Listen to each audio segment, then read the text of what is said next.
दोस्तों, आप सभी को स्वागत करते हैं आपकी चैनल के माध्यम से। आज हम बात करना चाहते हैं दुख से अगर छुटकारा पाना चाहते हैं। ये बहुत महत्वपूर्ण टॉपिक है, इस पे बात करना बहुत जरूरी है क्योंकि आज हमारे संसार में ऐसा कोई व्यक्ति नहीं है, चाहे वो बहुत रिच हो, चाहे बहुत पुअर हो, चाहे बहुत बड़ा अमीर व्यक्ति हो, चाहे गरीब व्यक्ति हो। हर एक मसीह भाई बहन के जीवन में समस्याएं होती हैं।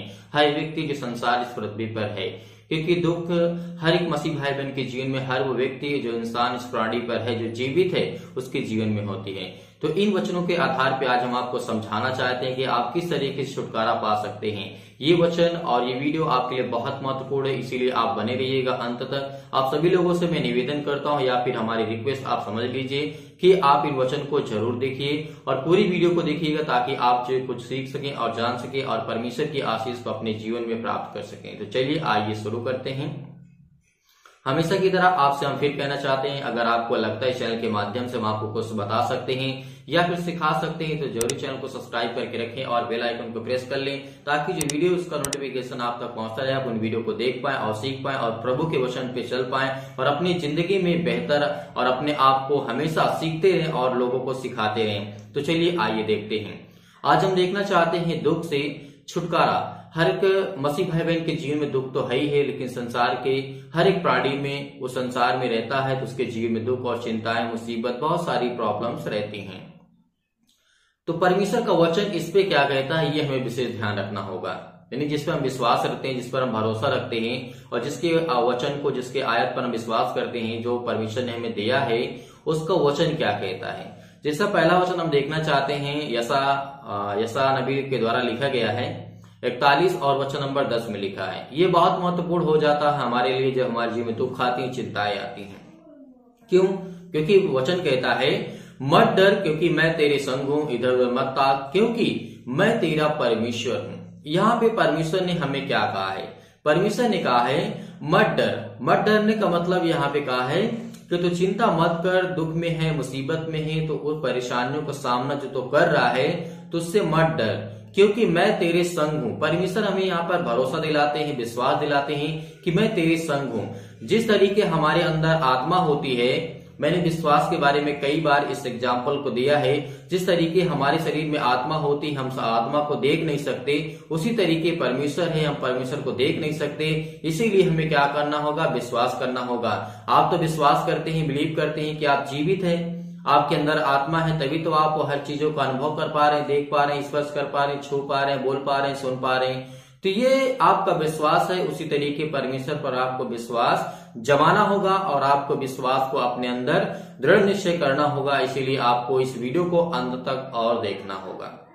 तो यहाँ पे परमेश्वर वचन कहता है मैं तुझे दृढ़ करूंगा और तेरी सहायता करूंगा, अपने धर्ममय दाहिने हाथ से मैं तुझे संभाले रहूंगा। परमेश्वर ने इस वचन के माध्यम से हमें इतना क्यों समझाया? परमेश्वर का वचन कहने का मतलब कहता है कि मत डर क्योंकि मैं तेरे संग हूं। तो इसीलिए हमें आज के बाद डरना नहीं। अगर हमारे जीवन में दुख आती है, चिंताएं आती, मुसीबत आती तो उसे हमें डट करके मुकाबला करना चाहिए, उससे लड़ना चाहिए। क्योंकि जो शैतानी ताकत होती हमारे जीवन में, हमारी दिनचर्या में, हम अच्छी बातों को तो सीखने के लिए बहुत टाइम लगा देते हैं, बहुत कोशिश करते हैं सीखने के लिए, नहीं सीख पाते हैं। लेकिन उन्हीं बुरी बातों को, चाहे शराब पीना, गुटखा खाना या फिर बहुत सारे नकारात्मक विचार है, ओवर थिंकिंग है, ये क्या बहुत अच्छा होता है? नहीं, लेकिन फिर भी ऑटोमेटिक हमारे जीवन में लागू हो जाता है, हमारे जीवन में अप्लाई हम लोग कर लेते हैं। क्यों?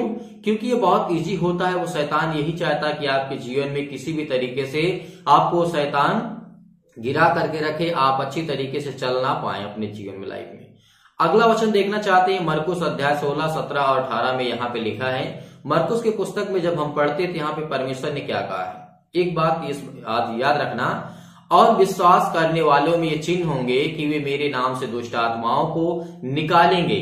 जो विश्वास करते हैं, भरोसा करते हैं, तो पहले तो परमेश्वर ने कहा मत डर क्योंकि मैं तेरे संग हूं। उसके बाद परमेश्वर का वचन कहता है और विश्वास करने वाले में चिन्ह होंगे कि मेरे नाम से दुष्ट आत्माओं को निकालेंगे, नई नई भाषा बोलेंगे, सांपों को उठा लेंगे, यदि विनाशक वस्तु भी पी जाए तो भी कुछ हानि ना होगी।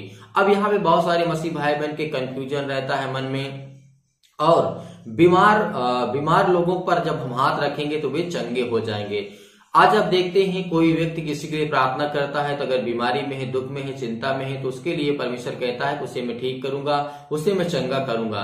क्योंकि जब हम दुआ करते हैं, किसी के लिए प्रार्थना करते हैं, तो परमेश्वर हमारी प्रार्थना को जरूर सुनता है। इसीलिए परमेश्वर कहा है कि तेरी कुछ भी हानि ना होगी और तू बीमारों पर हाथ रखेगा तो बीमार वो जो लोग हैं वो चंगे हो जाएंगे।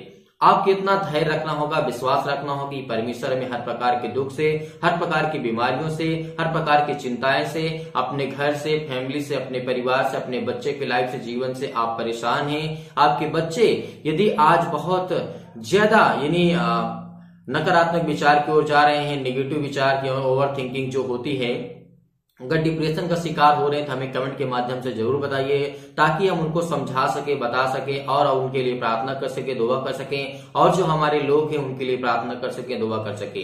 तो यहाँ पे इन बातों को हमें विशेष ध्यान रखना होगा। तो अब आइए आगे चलते हैं। यहाँ पे हम दूसरा वचन देखना चाहते हैं। निर्गमन की पुस्तक जब हम पढ़ते हैं 15 और 26 में लिखा है, यहाँ पे ये भी हमें बहुत महत्वपूर्ण होता हमारे लिए कि यदि तू अपने परमेश्वर यहोवा का वचन तन मन से सुने और जो उसकी दृष्टि में ठीक है वही करे, उसकी दृष्टि में ठीक है वही करे।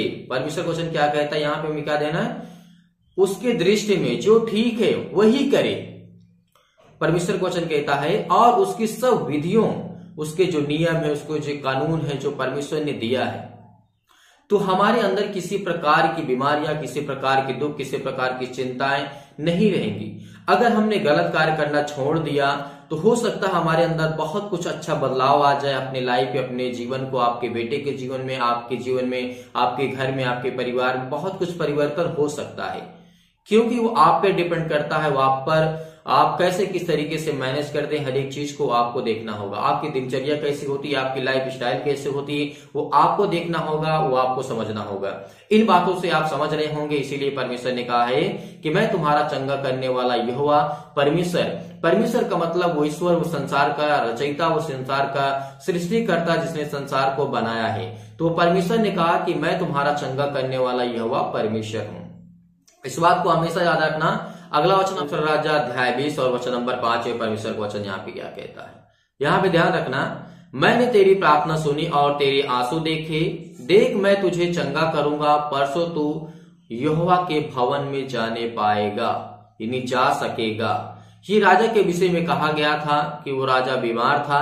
इसीलिए जब दूसरा राजा पढ़ते हैं तो हमें यहाँ पे देखने को और समझने को मिलता है। इसलिए हमें ये स्पष्ट होता है कि यहोवा जो है हमारी प्रार्थना को सुनता है, वो हमें उत्तर देता है, वो हमें जवाब देता है। इसीलिए हमें कभी भी अपनी प्रार्थना को अनसुना नहीं करना चाहिए, क्योंकि परमेश्वर हमारी प्रार्थना को अनसुना नहीं करता है। परमेश्वर कहता है कि तू हर एक चीज का जो समय मैंने निर्धारित किया है, अगर तेरे जीवन में दुख है, अगर तू आज चिंतित है, परेशान है और डिप्रेशन में है, तो एक दिन तेरे जीवन में हंसी आएगी, तेरे जीवन में खुशी आएगी। इस बात को हमेशा याद रखना।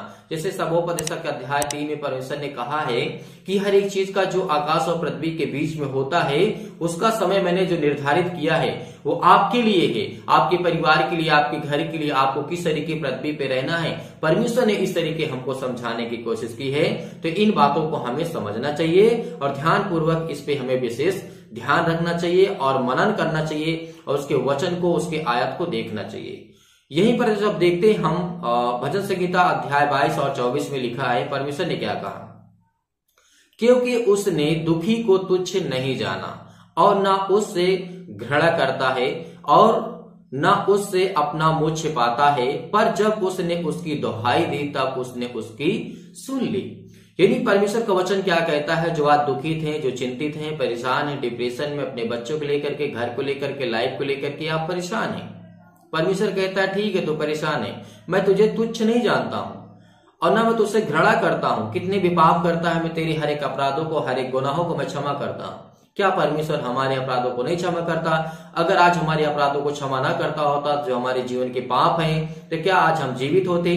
नहीं, क्योंकि परमेश्वर हमारे हर एक पापों से, हर एक अपराधों को हमेशा क्षमा करता। वो हमसे कभी भी घृणा नहीं करता और न कभी वो हमें तुच्छ जानता है और न कभी वो हमसे मुंह छिपाता है। परमेश्वर, इस बात को हमेशा याद रखना।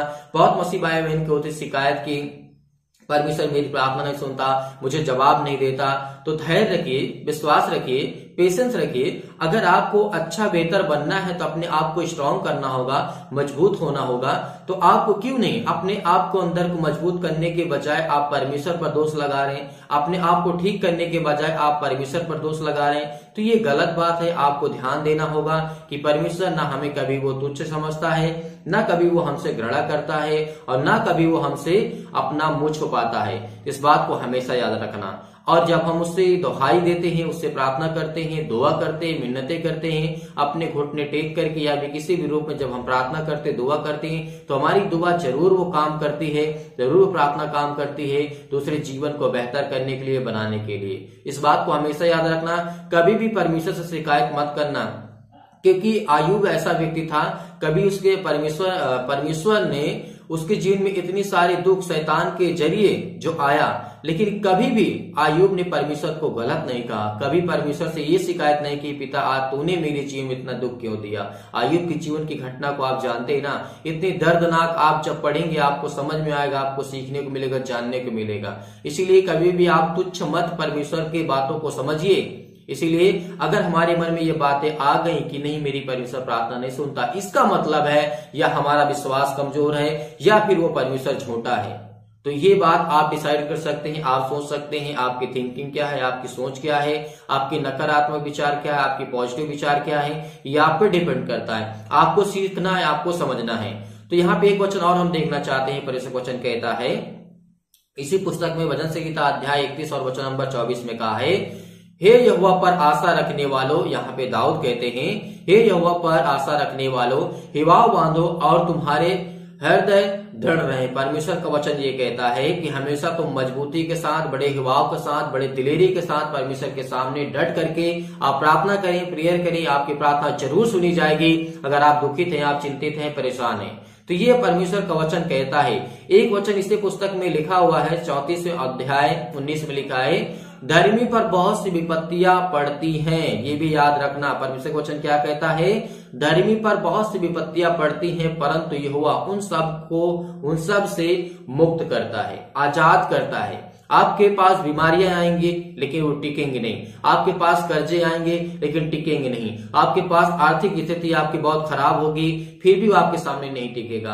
आपकी हालात बहुत खराब होगी, आपकी कंडीशन बहुत खराब होगी, आपकी जिनमें शैतान काम करेगा, आपके बॉडी में, आपके शरीर में, आपके अंदर बीमारियां लागे, आपके घर के परिवार में, बिजनेस में, जॉब में, हर एक प्रकार की प्रॉब्लम आपके जीवन में आएंगी। लेकिन परमेश्वर क्या कहता है, तो धैर्य रख, विश्वास रख, मत डर, क्योंकि मैं तेरा यहोवा परमेश्वर तुझे बनाने वाला, अपनी हथेली पर तेरी तस्वीर को मैंने खोद करके बनाया है, तो मैं तुझे दृढ़ करूंगा, तुझे मैं संभालूंगा, तुझे मैं ज्ञान, बुद्धि और समझ और ताकत दूंगा, तुझे मैं हर प्रकार की बीमारियों से, हर प्रकार के दुख से, हर प्रकार की चिंताओं से, हर प्रकार के डिप्रेशन से मैं तुझे मुक्त करूंगा। तो क्या आज हमें विश्वास नहीं करना चाहिए? विश्वास करना चाहिए, हमेशा विश्वास करना चाहिए, भरोसा रखना चाहिए। इसीलिए परमेश्वर ने कहा है, यशायाह अध्याय 53 और वचन नंबर 5 में लिखा है, परंतु वह हमारे ही अपराधों के कारण घायल किया गया, वह हमारे अधर्म के कामों के हेतु कुचला गया, हमारी ही शांति के लिए उस पर ताड़ना पड़ी, उसके कोड़े खाने से हम चंगे हो गए। आज हमें विश्वास होना चाहिए कि 2000 वर्ष पहले जो प्रभु यीशु मसीह संसार पर आए, पृथ्वी पर आए, हमारी अपराधों के कारण उन्होंने अपने आप को घायल किया। परमेश्वर को मारा गया, कूटा गया, उसके ऊपर थूका गया, उसको मारा गया, गाड़ा गया और वो जीवित हुआ, और हमारे हेतु वो कुचला गया क्योंकि हमारे जीवन में शांति आए, और हमारे लिए उस पर ताड़ना पड़ी और उसको कोड़े मारे गए। तो आज हम इसीलिए चंगे हैं, आज हम इसीलिए चंगे होते हैं। तो इसीलिए आपको धैर्य रखना है, विश्वास रखना है कि जब परमेश्वर हमारे लिए इतना कुछ कर सकता है, तो क्या परमेश्वर के लिए और अपने जीवन को बेहतर करने, अपने बच्चों के जीवन को बेहतर करने के लिए और अपने आप को मजबूत करने के लिए, स्ट्रांग करने के लिए, क्या परमेश्वर से हम प्रेम नहीं कर सकते? उससे प्यार नहीं कर सकते? उसके बातों पे नहीं चलने की कोशिश कर सकते? कोशिश करना हर एक व्यक्ति, क्योंकि हर एक व्यक्ति जब कोशिश करता है तो कोशिश करने वाले की कभी हार नहीं होती, इस बात को हमेशा याद रखना। और जो व्यक्ति कहता है कि नहीं मुझे कोशिश करने की कोई जरूरत नहीं है, मैं बहुत अच्छा हूं, तो व्यक्ति बिल्कुल झूठा है, बिल्कुल गलत है। इस बात को हमेशा याद रखना, चाहे कितना अपने आप को लगाता हो कि नहीं मैं कोशिश नहीं करूंगा, मैं बहुत बेहतर हूं, बहुत अच्छा हूं, अपने जगह पर नहीं। आपको क्या करना है, कोशिश करना है अपने आप के अंदर हमेशा सुधार लाने के, अपने बच्चों के जीवन, अपने परिवार के, अपने फैमिली के जीवन को लेकर के। जब तक आपने जीवन में, आप जब तक इस पृथ्वी पर जीवित रहेंगे, जब तक परमेश्वर ने आपको समय दिया है, तब तक आप क्या करेंगे, कोशिश करेंगे आपको परमेश्वर जरूर मजबूत करेगा। आपको सीखते सीखते एक दिन इतना सीख जाएंगे कि आपकी परमेश्वर हर प्रार्थना सुनेगा, तुरंत जवाब देगा और तुरंत आपके जीवन में हर एक घटी और कमी को पूरा करेगा। विश्वास रखना, भरोसा रखना। इस मैसेज के माध्यम से मैं इतना ही बताना चाहता था कि परमेश्वर हमसे बहुत प्यार करता है। आपको प्यार करने की जरूरत है। अगर आप उससे प्यार करेंगे, वो आपसे प्रेम करेगा। जैसे एक संसारिक माता पिता होते हैं, एक बेटे को दर्द होता है तो उसके माता पिता को कितनी तकलीफ होती, कितना दुख होता है, इस बात का आपको एहसास होगा। आप माता हैं, उनके पिता हैं, भाई है, बहन है, कोई भी हो सकते हैं। उसी तरीके हमारा जो सर्वशक्तिमान है, उसने हमारी तस्वीर को अपनी हथेली पर खोद करके बनाया है। उसको कितनी तकलीफ होती होगी, उसको कितना दुख होता होगा, उसको कितनी प्रॉब्लम्स होती होंगी कि मेरे बच्चे इस पृथ्वी पर क्या करते, मेरी बातों को नहीं सुनते, मेरी बातों को नहीं जानते। तो आपको डिसाइड करना है, आपको सोचना है आपको क्या करना है। आज से आपको प्रार्थना करना है, विनती करना है, निवेदन करना है, उसके वचन को, उसके आयत को आपको समझना है। मैं इस मैसेज के माध्यम से सिर्फ इतना ही बताना चाहता। परमेश्वर आपको ढेर सारी बरकत दे, ढेर सारा आशीष दे। कमेंट के माध्यम से अपने घर के बारे में, अपने परिवार के बारे में जरूर बताइए, ताकि हम लोग सभी लोग मिलकर के प्रार्थना कर सके, विनती कर सके, ताकि परमेश्वर आपके जीवन में ढेर सारी खुशियां ला सके, प्यार ला सके। God bless you. आमीन। Thank you.